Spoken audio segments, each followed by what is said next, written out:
that was that was the pretty craziest thing I've experienced lately.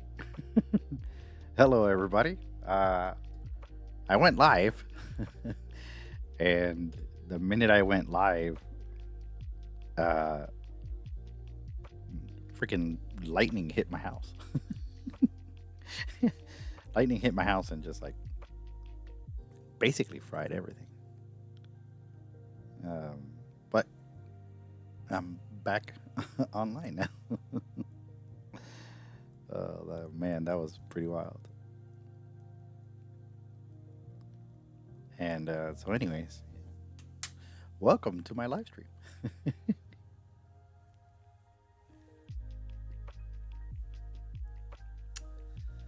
Welcome, welcome, welcome.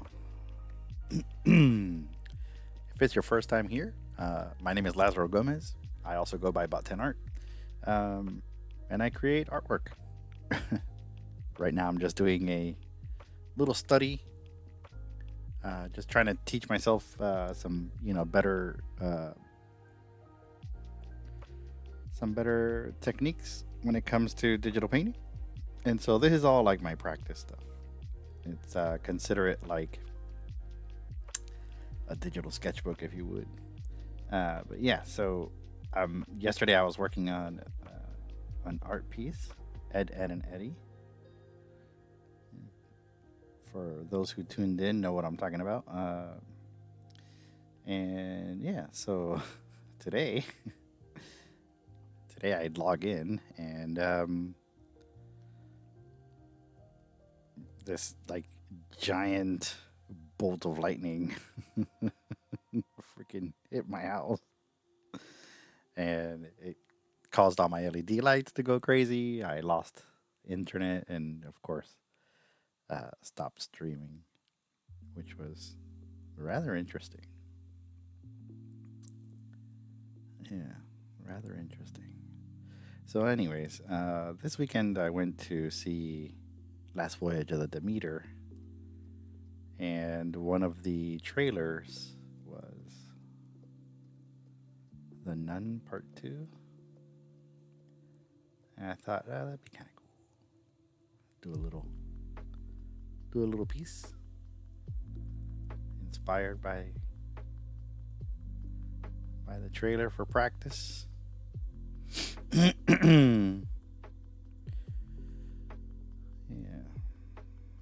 So here we are. And hopefully hopefully no more lightning hits my house. That would be kind of cool. I did find it I did find it kind of creepy or eerie that I'm doing this painting or drawing, if you would, and that happens. So, but anyways, I digress. How is everybody doing? I hope everyone had a great day. Hey, thank you. I gotta say, a couple things here. So, one, thank you for all the new follows. Uh, that's pretty awesome. Um, when I started this live streaming stuff, there really was no rhyme or reason. I wasn't like, oh, I'm gonna live stream to become a live streamer or whatever. I just wanted a cool place for people to hang out.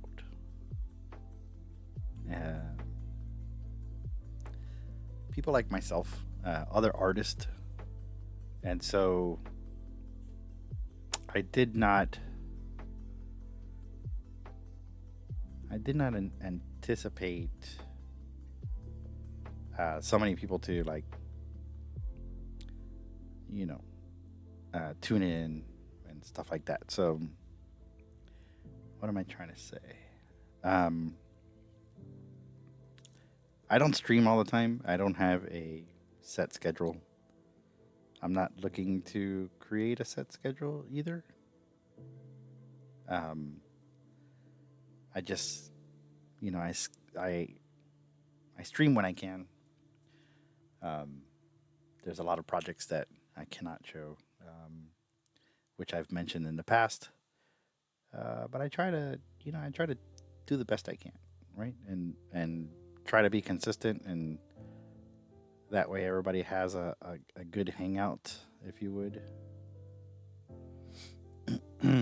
And so, with that said, thank you for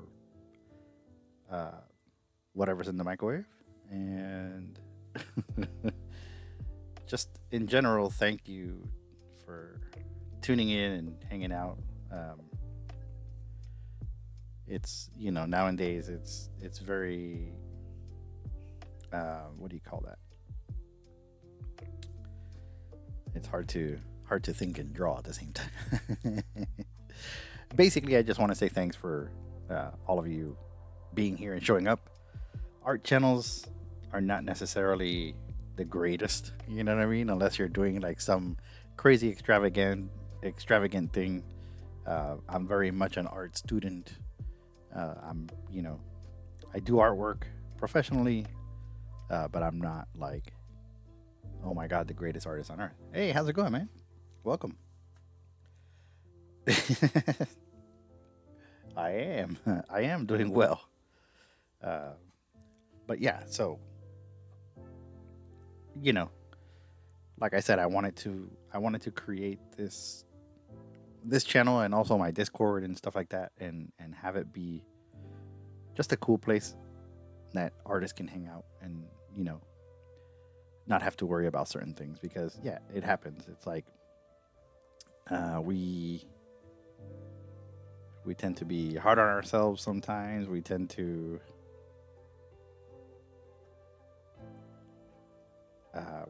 just, overreact sometimes. And so, yeah. So I just wanted to say thank you.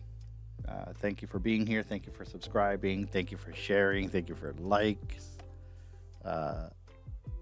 Thank you for everything, man. For art sales. For giving me the opportunity that I have. Giving me just the life that I have. I appreciate that very, very much. Now, I do believe that you receive what you put out. I'm big on that, and so I like to think that I put some pretty decent vibes out there, and so yeah, some pretty decent vibes. So I know that pretty much came out as clear as mud, but I'm just really grateful. Is what I'm trying to say. So thank you for that.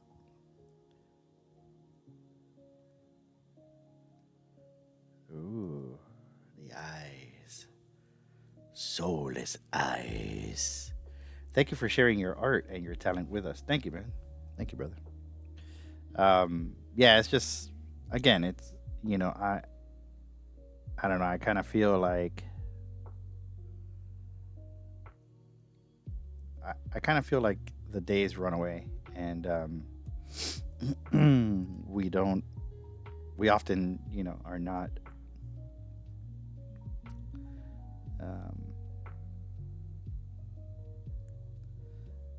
we're often not grateful enough, I think.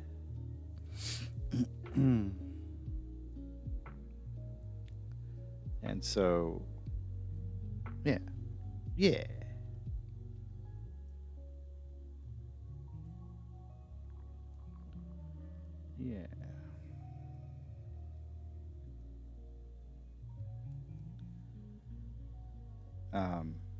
But yeah, I'm more than blessed. I get to do what I love to do all the time, and that's good enough for me. good enough for me. So yeah. and I know I drive everybody nuts. I have this weird this weird streaming schedule. You know, I tend to stream when everybody is driving home. But to be quite honest, I'm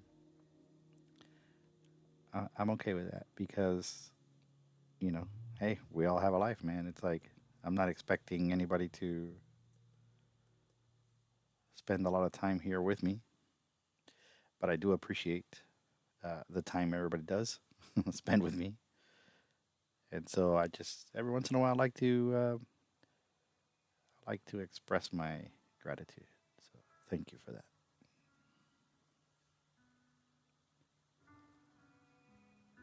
So today, I don't know. Today is what, Tuesday. I guess I should explain what's going on here, because it's a rather radical change from Ed, and Eddie to the Nun, both in art styles, in brushes, in techniques, and everything that's going on. And it's quite simple. So I love to do digital illustrations, which is all the stuff we were doing yesterday, and I also love to do digital painting. Sorry for the pop. I like to do digital painting, and so I'm pretty good. I'm pretty good with the illustration side of things, and I'm still learning a lot when it comes to digital painting. So there's a difference. There's a difference between the two, as you can see, and yeah, this is basically me practicing, right? So practicing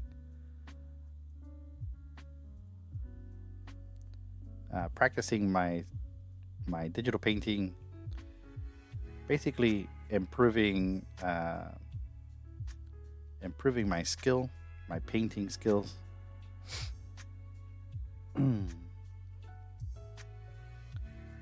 And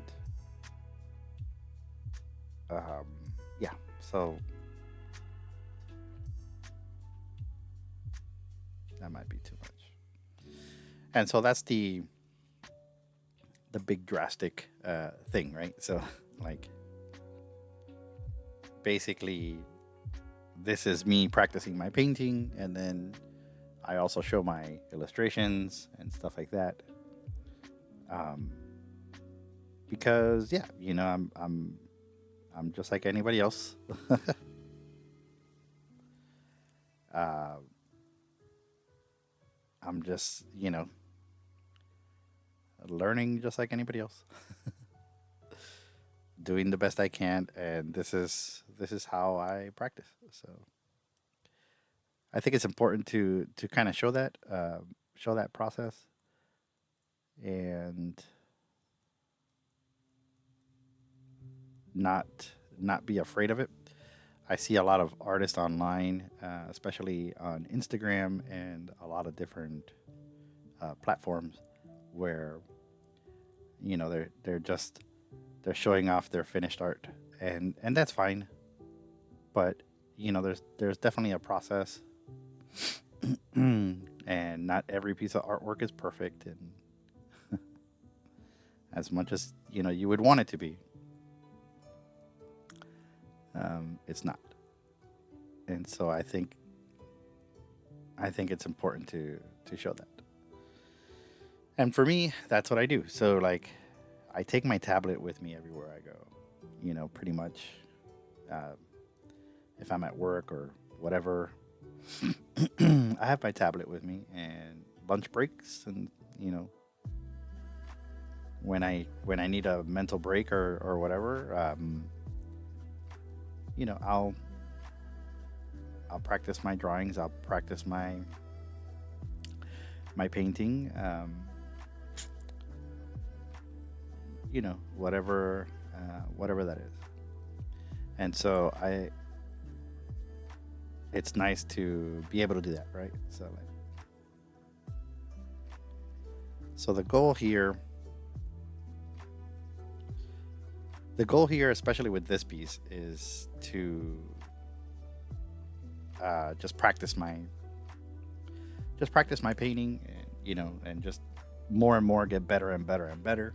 I've been trying to do these kinds of paintings for quite some time. Some of them turn out really well, some of them not so much, but it's a process, and so I'm okay with that. I'm good with that process. I'm just going through the motions and just learning every step of the way. And so the goal here is to be on one layer. That's goal number one, to be on one layer.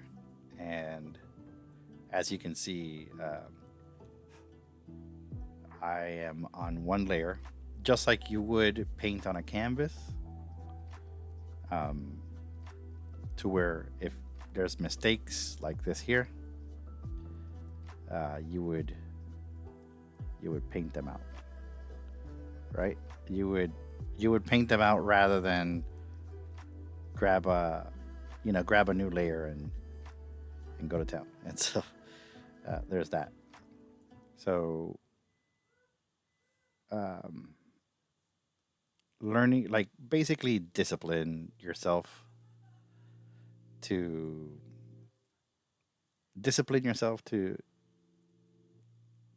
not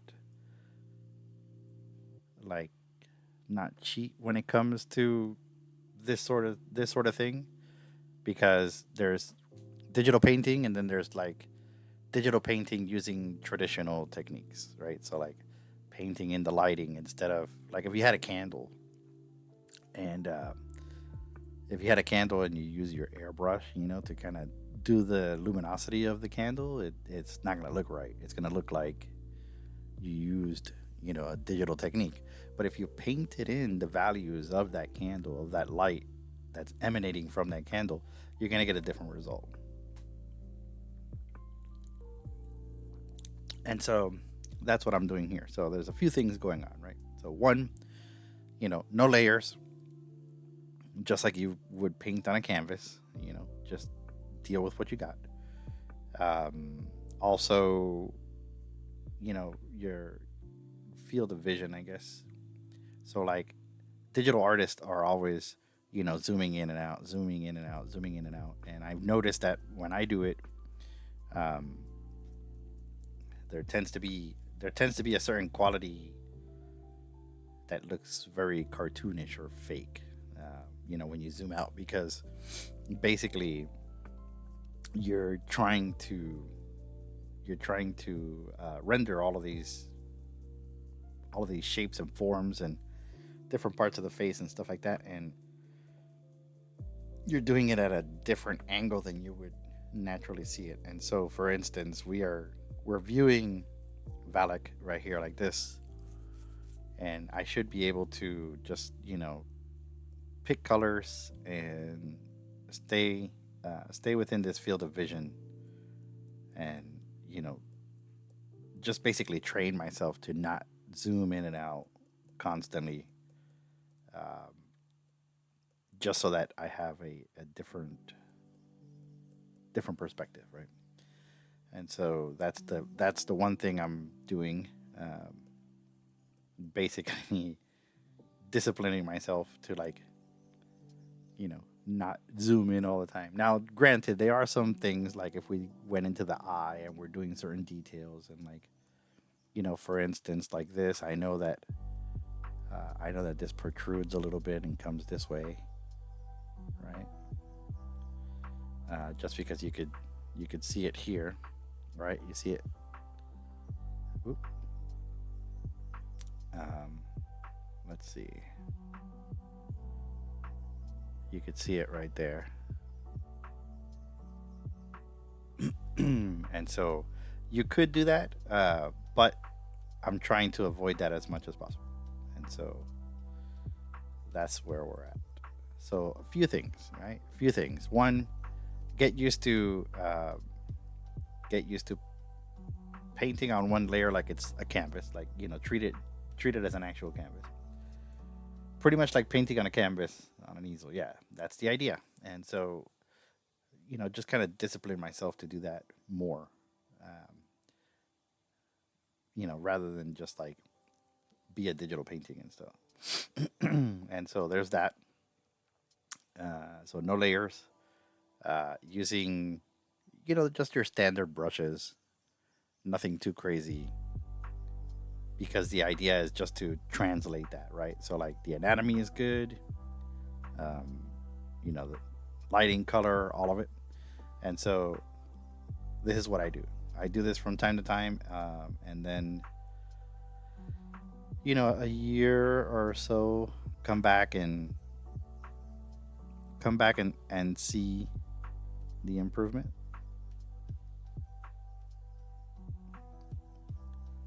And perhaps do a repaint, you know, do a repaint of this piece. Yeah, see, I'm already it's so easy to do. It's so easy to do. But you know, it also helps the size of the canvas. Like this is really, really small. So there's certain liberties I'm allowing myself to do. So like get this little line here. You know, I'm okay with that. As long as I'm not like zooming in and, you know, trying to do you know, trying to do these textures or whatnot.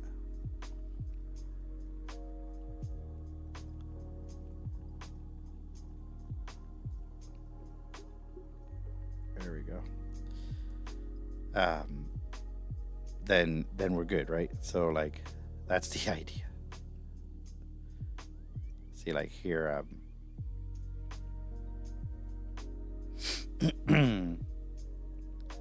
and this is the way that you basically train yourself.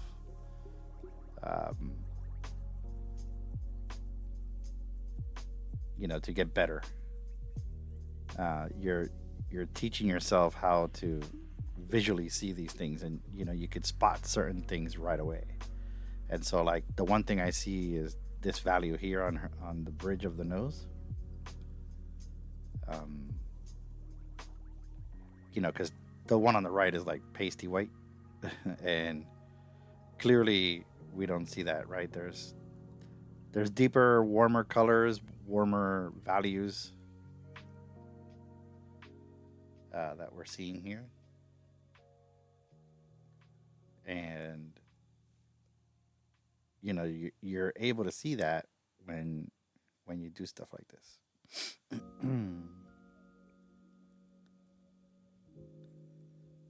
I, for one, am very excited about this trailer. It caught me by surprise. I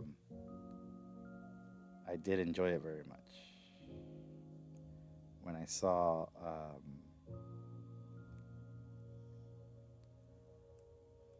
the last voyage of the Demeter this weekend. And so, yeah.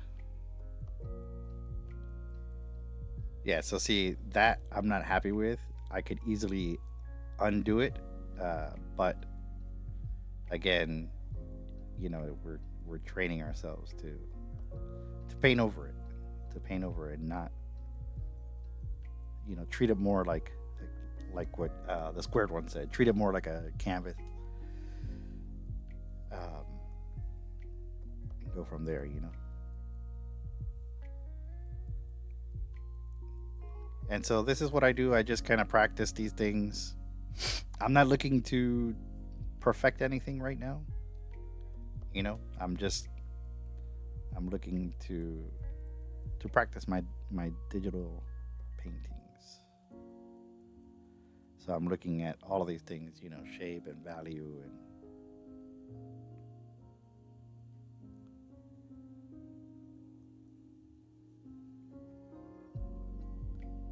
Yeah. So there you go. And it's really odd because I'm really tempted to to get the to get the airbrush. I'm like, but that would not happen in a traditional painting, right? I would not I wouldn't do that. An artist wouldn't do that, right? So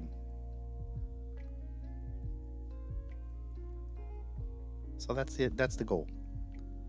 And I feel like if I do enough of these, I can learn from them.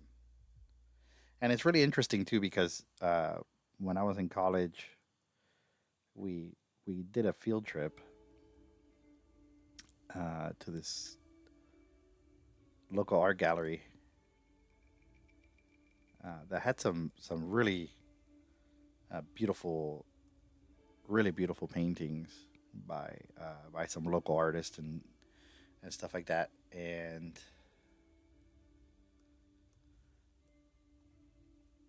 it was great to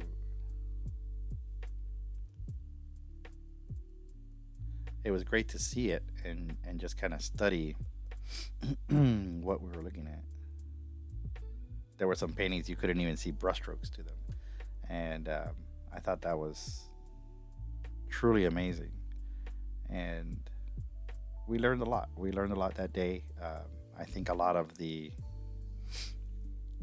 students in my class were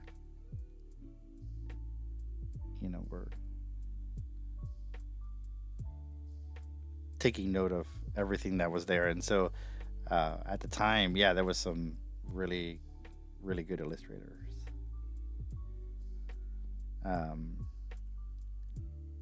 Obviously illustration was not my strongest suit, but that's why we're here. That is why we are here practicing. I think a lot of the times artists don't like to take chances. Best artist on Twitch? Who's the best artist on Twitch? Is there such a thing?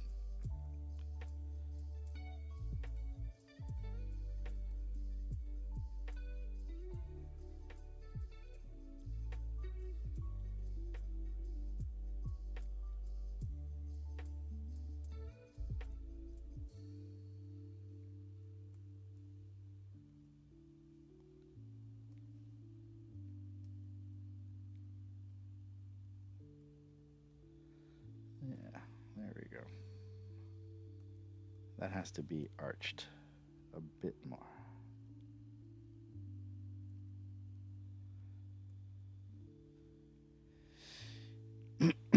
So yeah, I saw the trailer for this and I am excited. It looked creep as hell.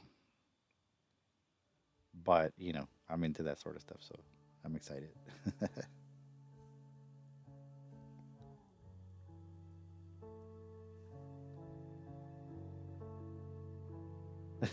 Botart.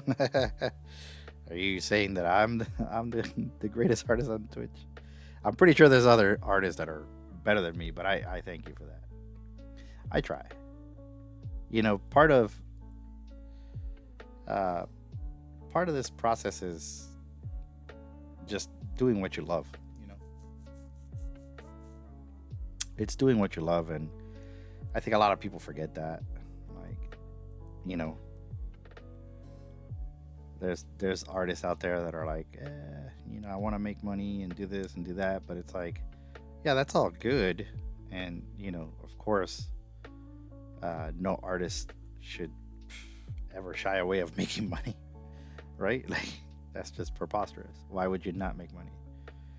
But at the same time, if you have, I cheated.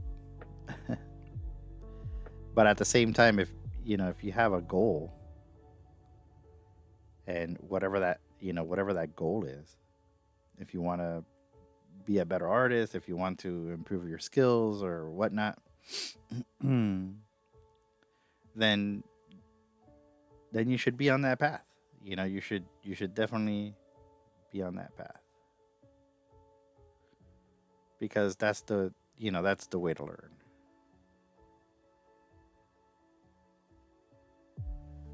And so that's my biggest thing is, yes, you can definitely make money with your art skills, but what's more important? It's like, I guess you can equate it to video games. Why do you play video games? Because you enjoy it. That's for one. Yeah, absolutely. And through that process of playing those video games, you get better, right? You improve. And I think that's the biggest takeaway here. It's like,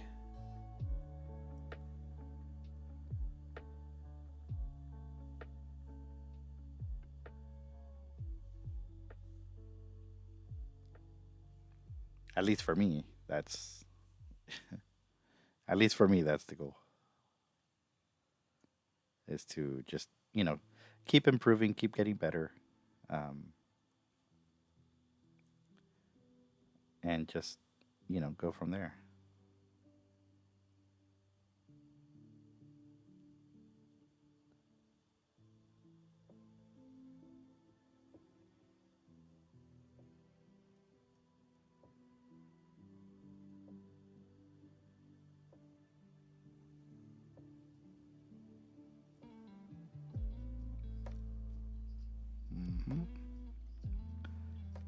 Just keep getting better.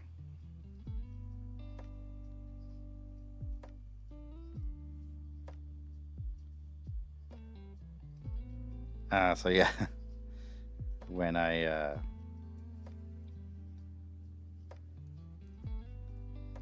when I started streaming,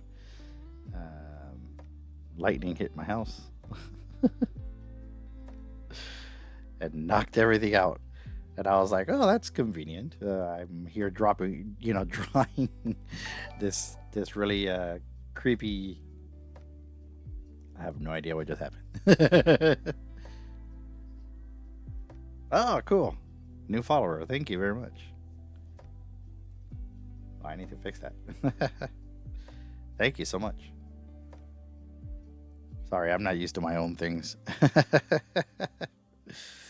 But yeah, so when I started streaming, this like big bolt of lightning hit my house, and I was like, "Ooh, buddy!"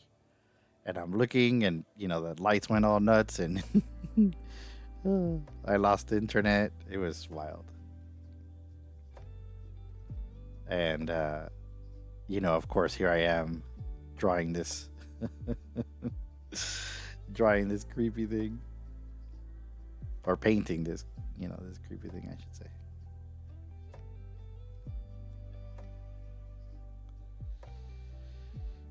Oh, that's something that's gonna take some time for me to get used to.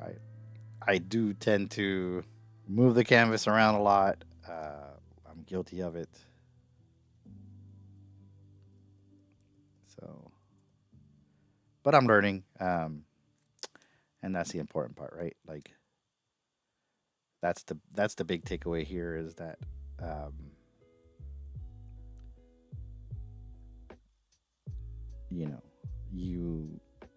you're learning from it, and you just keep getting better and better. So that's the goal. So yeah, new follower. Thank you very much. Earlier, I don't know if you were in here or not, but I was basically saying thank you to everybody who's been very, very kind to me lately, and just sharing my stuff, sharing my artwork, especially hanging out here. Mr. Sleepy Winter, right on.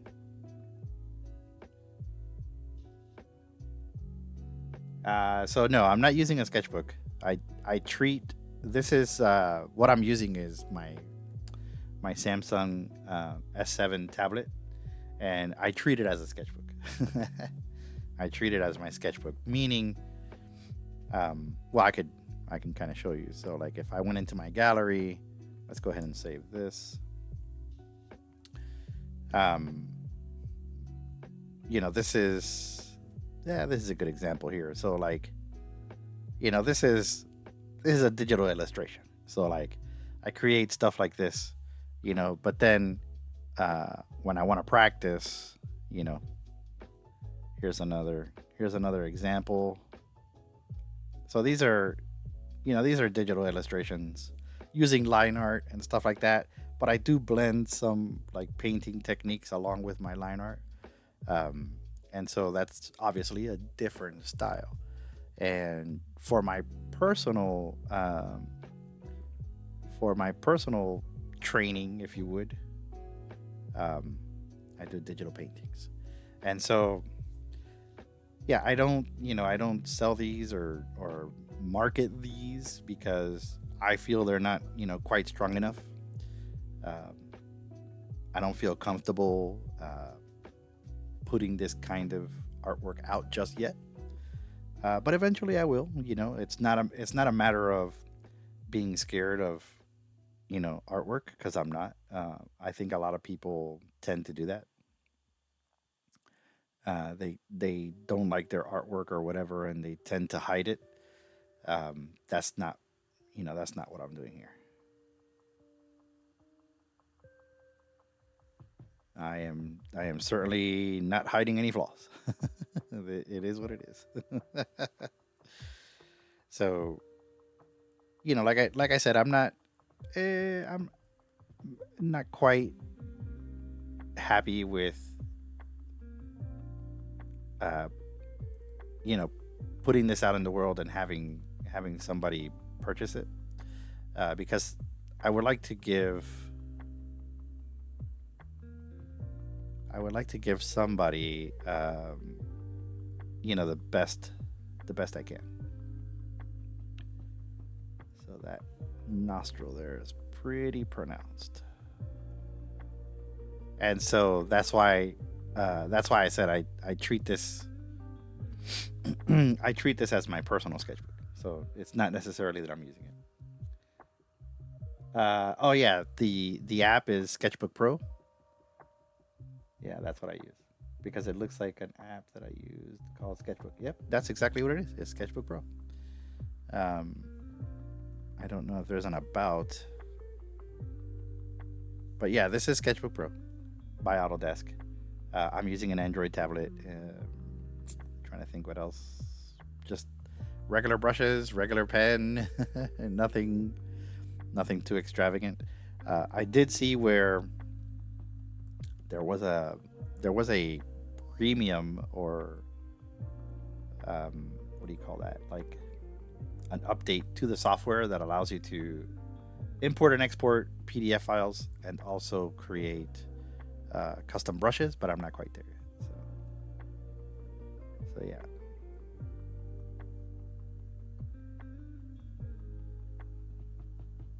Not quite there.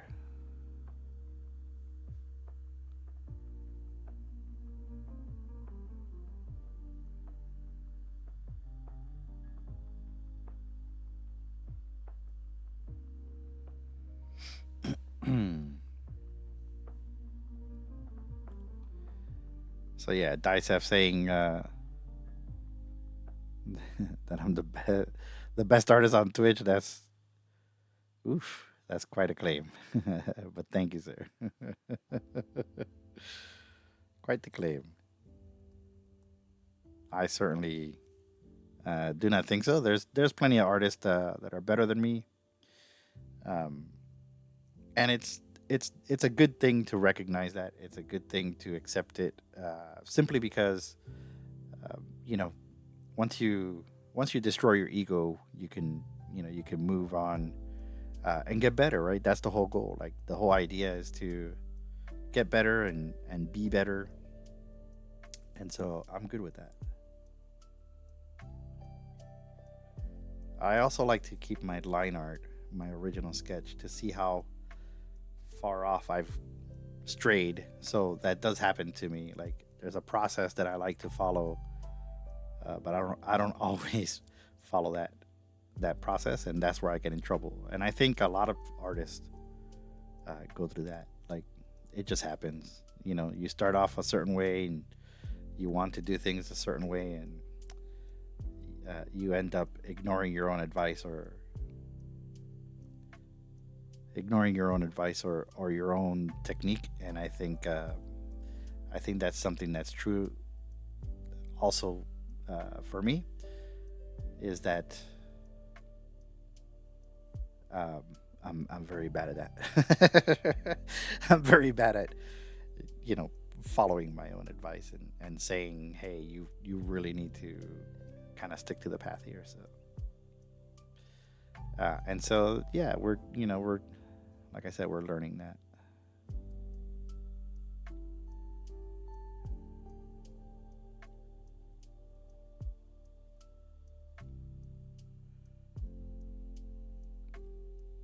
Yeah, there we go. We're learning.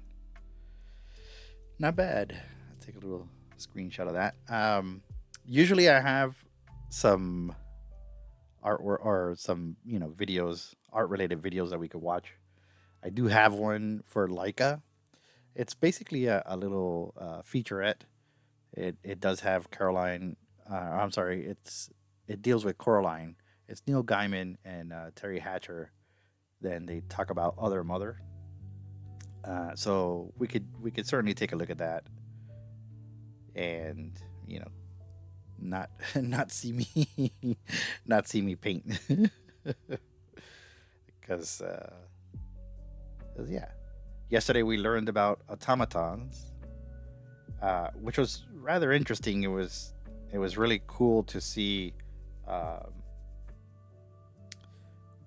Really cool to see how that technology was around at that time, and how popular it was.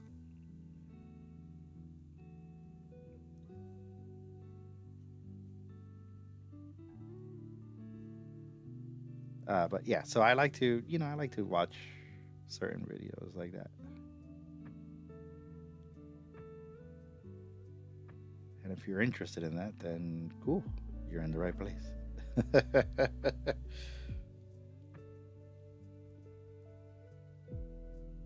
Oop.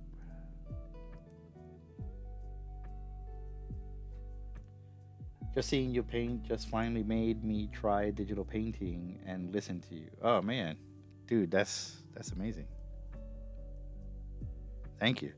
I do have a Discord, and I should go ahead and post a link to that. I do have a Discord that's all dedicated to artists. Um, I had to see over my tablet. That's another thing too. I have it kind of, standing up, if you would. But I did create a Discord that's just for artists. There's quite a few of us that kind of hang out there, and we do a lot of different things. I just established a first meetup. If you're here in the Central Florida area, there's a really cool coffee shop, and we're gonna do a meetup there. But there's a lot of things that we can do if you're not in the area that you could participate in the channel. And so we have podcasts that we listen to, art related videos, of course, my live streaming. We have weekly challenges just to kind of keep ourselves motivated and things like that. And so if you're interested, I'll go ahead and paste that here. So there's the link. Yeah, there you go. So there's the link, and join in. Hopefully you find a nice new home.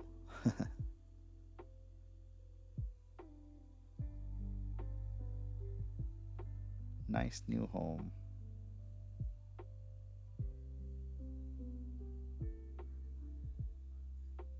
And so, like I mentioned before, I do have commissions that I work on, and those I those I can't really like show here. Some of them are private, um, but I try to show as much as I can. Um, just gotta get in a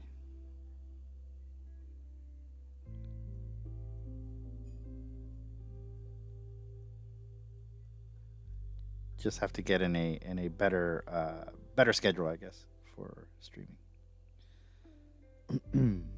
I don't always stream at the same time or date, but I'm getting better at it. Getting better at it.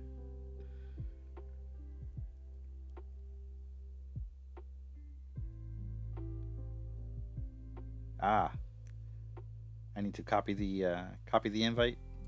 Did the link not take you directly to it? Ah, there you go. Thank you, Taissa.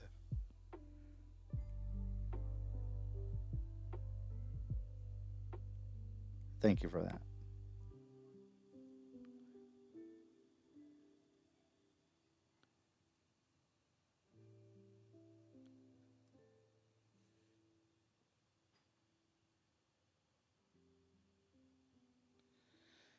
So yeah, I saw the last voyage of the Demeter, and I know a lot of people are upset with that, and I get it, rightfully so. Um, yes, they did take artistic freedoms with the film compared to the novel, because I'll be honest, there's not much in the novel that can give you a 2 hour film. And I think I think that's what people were upset with. Of course, it's a lot more graphic in the novel. At least the deaths were, and so perhaps that's what a lot of people are having an issue with. It's not exactly the same.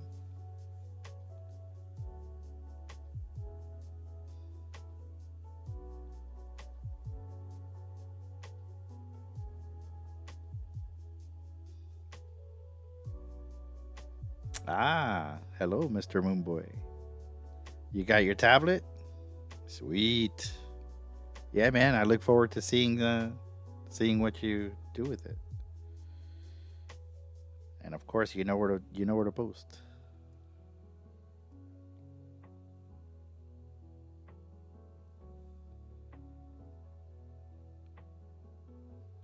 So yeah, going back to the whole like last voyage of the Demeter.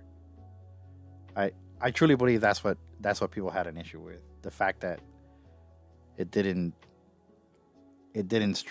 stay true to it didn't stay true to the novel. But I did see the trailer.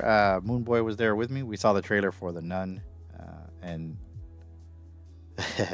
how was that? Right? It was pretty freaking awesome.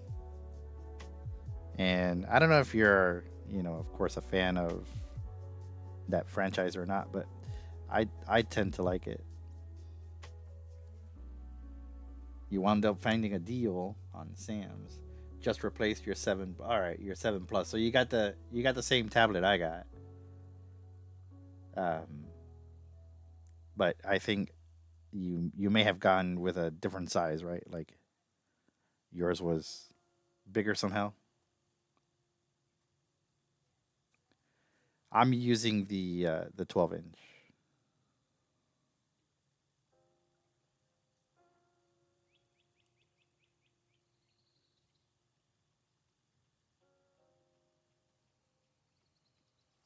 12.5. Okay, so yeah,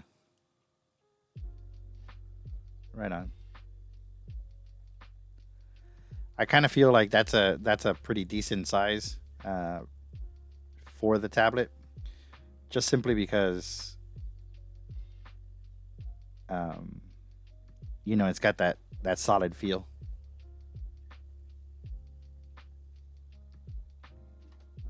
It kind of it all depends. Yeah, that's not what I want.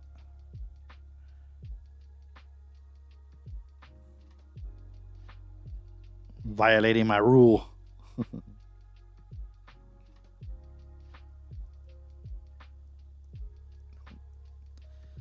come back to that.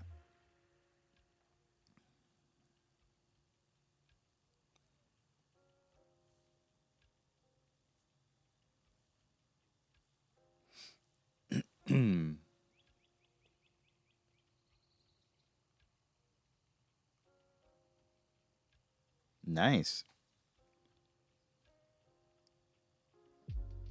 So I'm assuming you enjoy that. I've never well, I shouldn't say I never. A long time ago, I tried to like illustrate on my phone. It wasn't bad, but it wasn't great either. It wasn't great either. So yeah, if you can create artwork on using your phone, then man, more power to you. You're better than I am. Because I tried. Now, granted, just like anything, given enough practice, right? You can you could achieve it, right?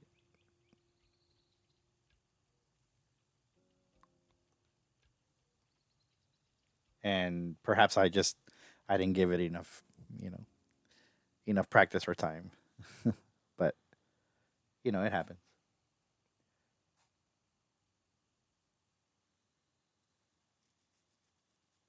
Better sensitivity on a pencil or something. Yeah.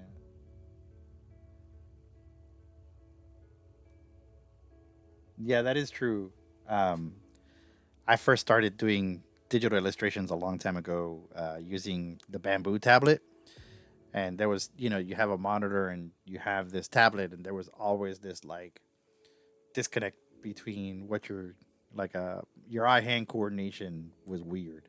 It's almost like drawing in space, right? Like you don't have this feel like I'm looking, I'm literally painting at what I'm looking at. And so that took a bit of uh, a bit of learning. And so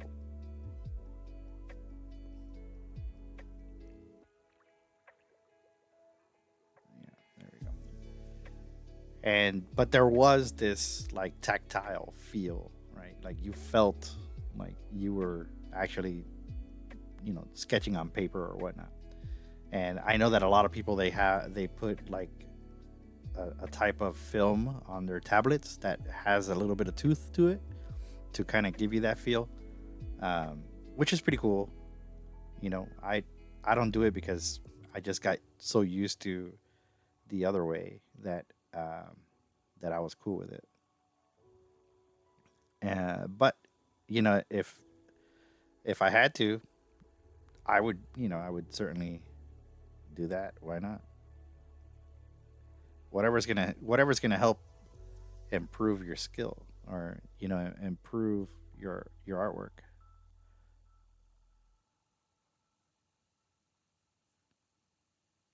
So, but yeah, your old welcome stuff did feel quite nice, but yeah, disconnect was super strange. Yeah, it's really weird. I went through it as well, and it took me forever to to just kind of get through that. It's quite difficult. Just needed inspiration, and I thank you for that. You're welcome, man.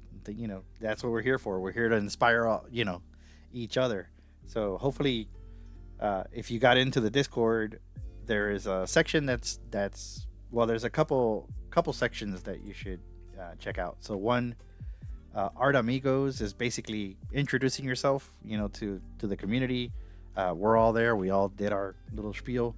Um, Also, there's a gallery so that you can post whatever you want, and um, you'll see today's post of, my artwork, and we just all help each other out. There's It's a decent community. We have some people that do physical art shows, or like they go to markets and stuff like that, and we help each other out, and we kind of promote each other. And also, if you're in need of any kind of tools or stuff like that, we kind of help each other out with the best deals online for like nib replacements, tablets, software, all kinds of stuff. So I think you'll find it to be a lot of fun. You made bracelets, sweet. So yeah, post it up. I think I got my first actual digital painting.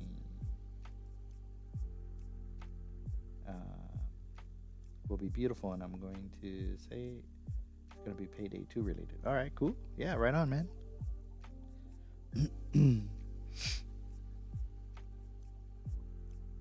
Yeah, bracelets are very popular right now. So post them up.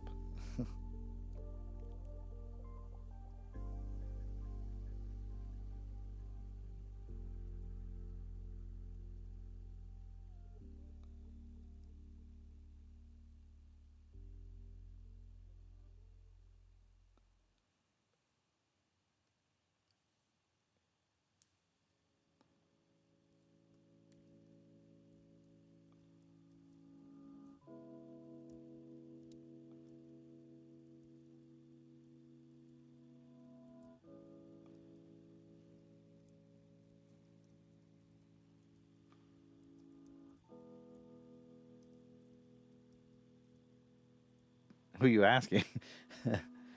You're asking me if I like keychains, or you're asking Moonboy?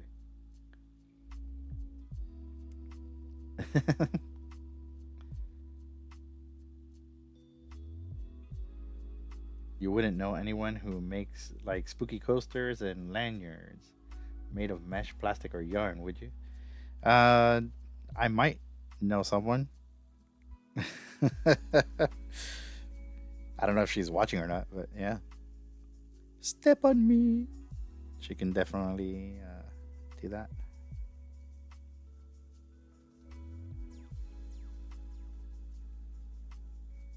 This is bugging me here.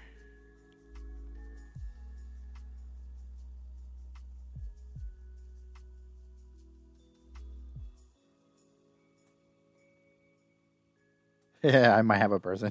Yeah, there you go. We might know somebody. We might know. So yeah, if you want to check out this Coraline thing, let me switch over. Actually, let me pause some of this music here, and then we can switch over here. Turn Hello, this on. Teri. It's absolutely such a delight to get to see you There you and go. to talk to you about Caroline. Oh my gosh, I'm so excited to see you. How are you? I'm good. So happy that we get to talk about Caroline. It's 11 years old now. It feels like yesterday. You can see I'm surrounded by my memorabilia.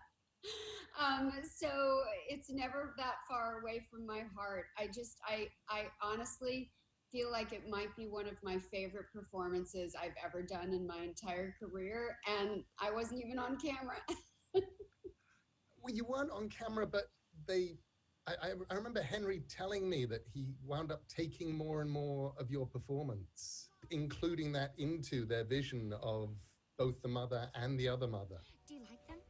I'm your other mother, silly. The hardest one for me to play, believe it or not, was the real mother, because I'm a mom, and especially when we were Not a doing fan of this movie, Coraline. my daughter at the time was maybe 10, I guess, 10 or 11. As a mom, I definitely believe that moms need to give themselves a break. Moms, they and parents in general, especially now. Oh my gosh, you've got to be easy on yourself because you know that you're doing your best and you can't be perfect at every moment.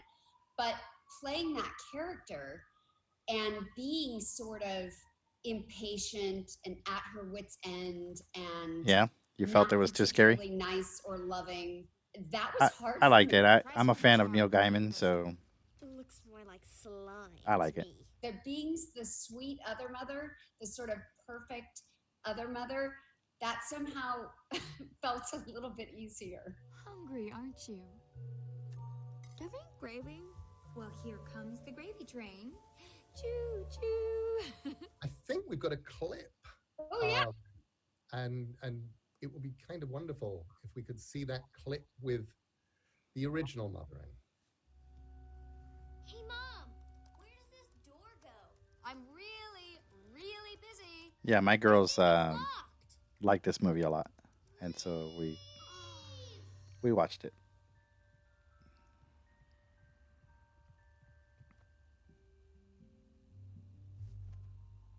Will you stop pestering me if I do this for you? Fine.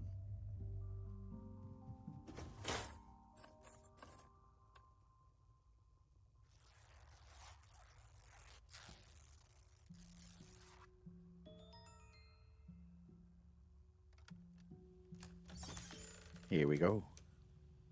Bricks? I don't get it. They must have closed It's really us off cool when they how they divided up the used, house. You're you know, all the kidding. different And masks where's and the stuff like that to make the horses? movie. It's pretty wild. We made a deal. Zip it. Zip it. You didn't lock it. I have a feeling that like 80% of parents feel exactly like that right now. When I did the voicing of the character, there was really nothing to look at. It's not like you see the animation finished and then you voice it. You do the voicing first, and then the animators kind of work towards you, and then maybe you go back in like a year later and change it a little bit, and do what they ask you to do. Yep. And it kind of like begins to come together as one. I always thought this kind of animation is the biggest exercise in delayed gratification. You cannot be involved in a project like this if you want it to be done instantly. I mean, I think this movie took 7 years, really, beginning to end. In some ways, even longer, because I finished writing Coraline in about 2000.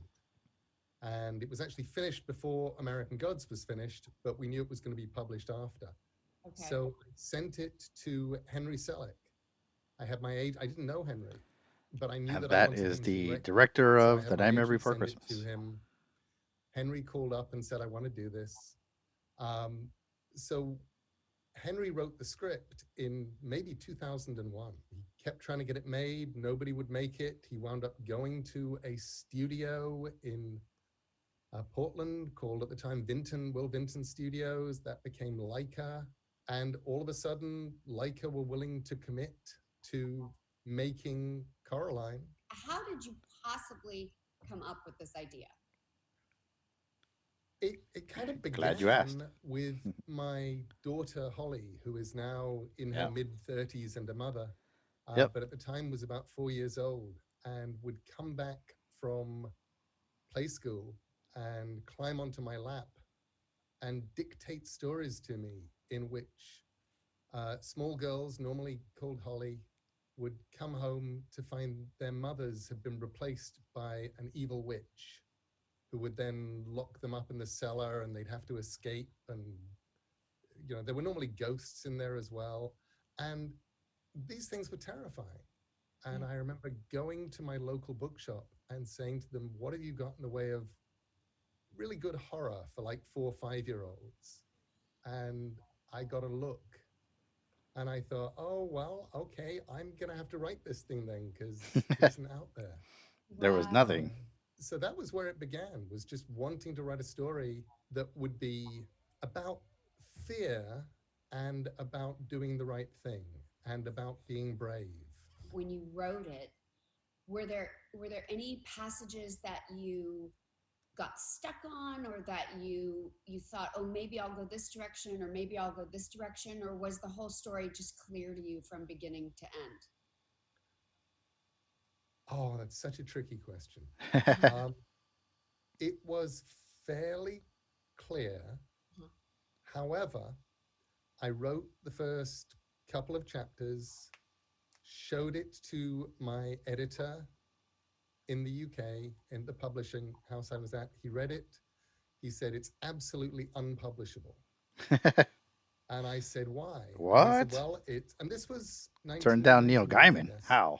He said, it's, you're writing for adults and children, and there's no way we can publish that. And it's horror for children, and that doesn't exist.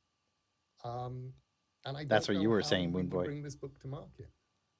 And I, very shortly after that, moved to America. And this was a book that I'd been writing in my own time, and now I didn't have any of my own time left. So I stopped writing it for, I guess, about 6 years. Wow. And then one day I looked around and realized that I now had a daughter called Maddie, who was heading for the age that Holly had been when I started writing Coraline for her. And that if I didn't actually finish it, then there wouldn't be a book. So I sent what I had to my current editor in America. And she read it and she phoned me up and she said, "What happens next?" And I said, "Give me a contract and we will both find out." Wow. There you have I it. think I'm incredibly lucky that it did work. I think I was also very lucky that the book had such a voice that when I went back to it, it was there and ready and I could just carry on.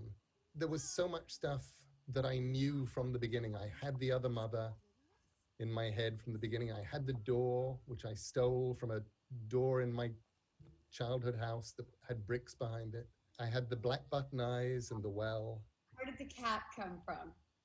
The cat came from partly the fact that we weren't allowed any pets in the house we were living in, which was actually the house I set Coraline in.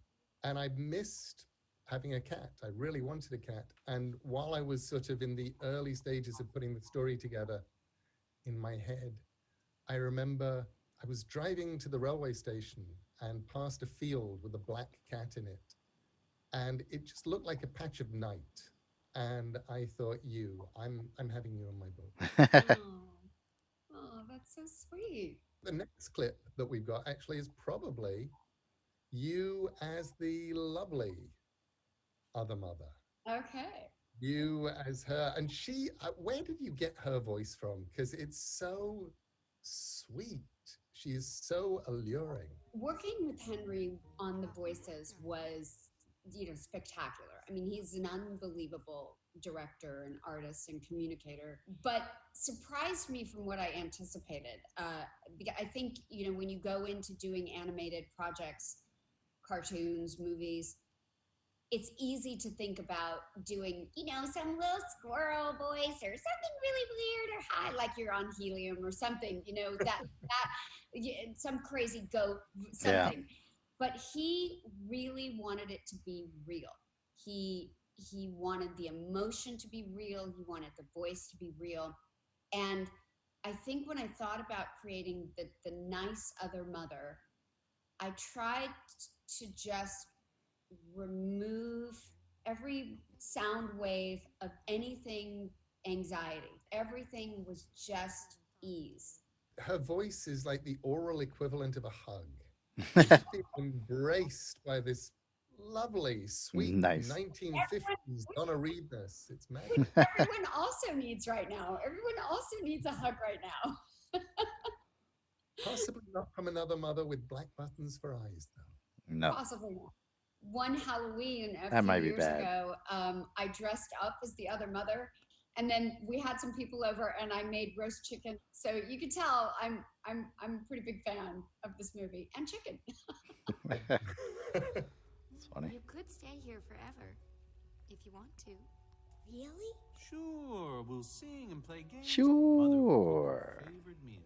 There's one tiny little thing we need to do. What's that? Well, it's a surprise.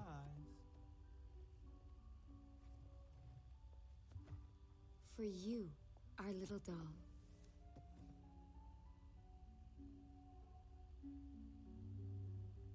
Black is traditional. But if you'd prefer pink, or vermilion, or Vermilion. chartreuse. Though you might make me jealous. No way! You're not sewing buttons in my eyes! Oh, but we need a yes if you want to stay here. So sharp you won't feel a thing. Ow! Okay, we all want to know. Inquiring minds, including mine, want to know, where did the button thing come from?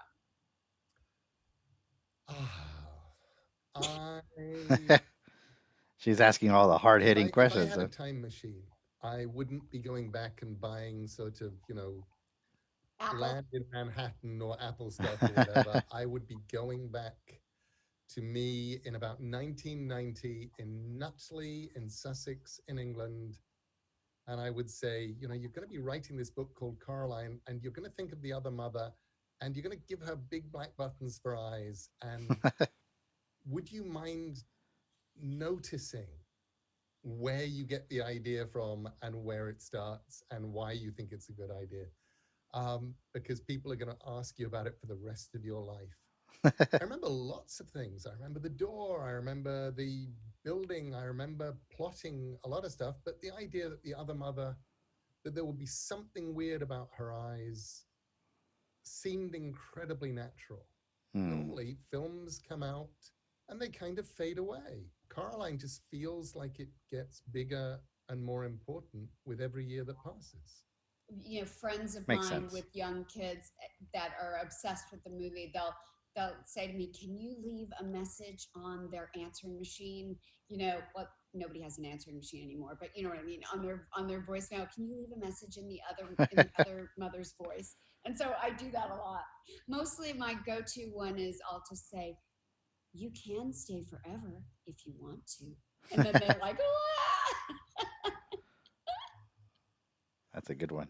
That was terrifying. Your daughter was in it, wasn't she? She was, which is such a funny little. It's the only acting thing. She's a writer, actually. She's just graduating from college this year, but it's the only acting thing she ever did. But it was a very cool moment because I had asked Henry, would it be fun? Is there any little thing that my daughter could do?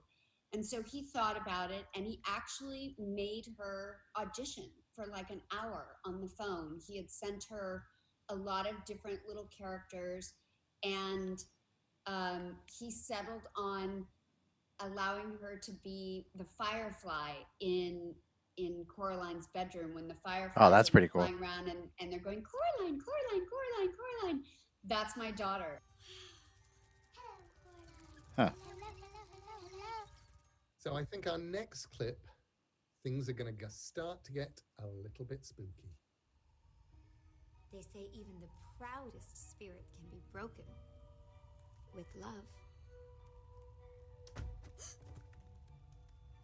With Of love. course, chocolate never hurts. Like what? They're cocoa beetles from Zanzibar. It's such a unique voice. I want to be with my real mom and dad. I want you to let me go. Is that any way to talk to your mother? You aren't my mother. Apologize at once, Coraline. No.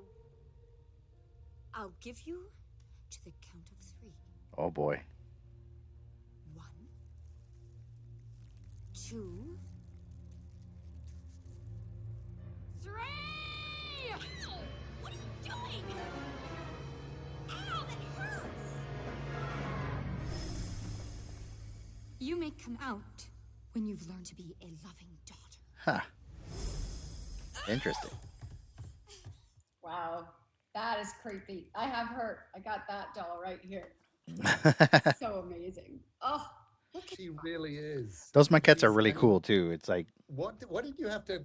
You were talking about all of the taking out all of the harshness and the anxiety. yeah. Have you when seen were the first film Mr. version Sleepy Winter? of the other mother, the extra loving one? What were you doing for that version? I felt what I wasn't thinking about being scary.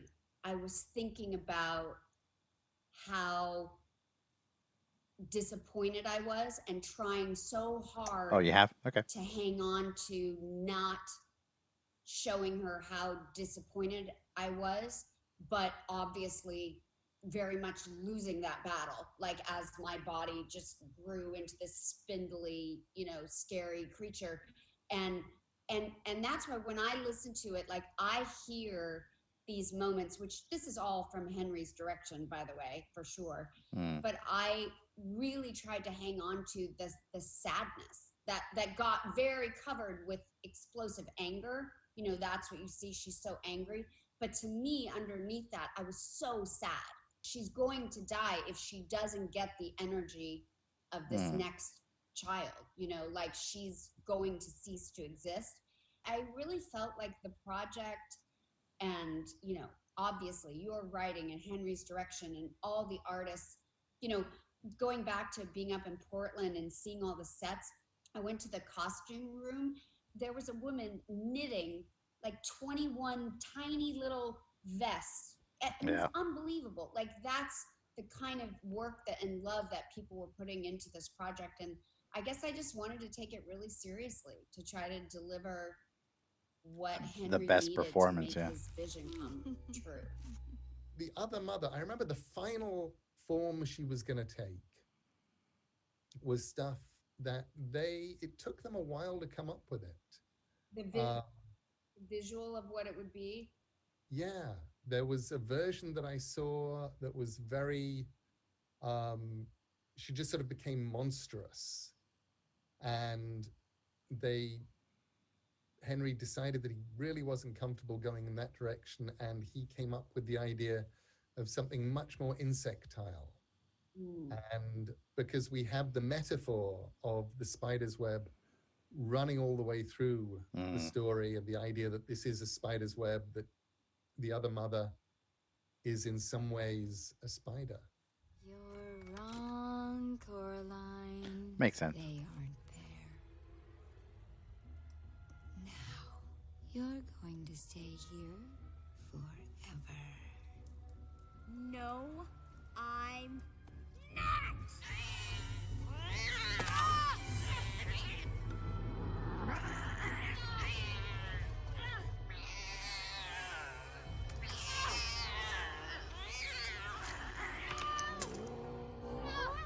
You horrible cheating girl!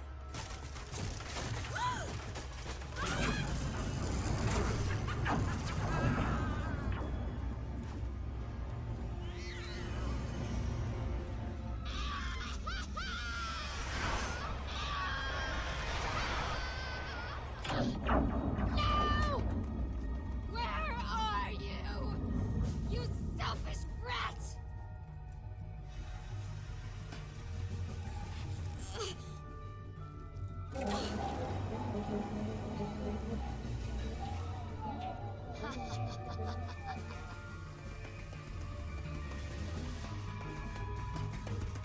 You dare disobey your mother!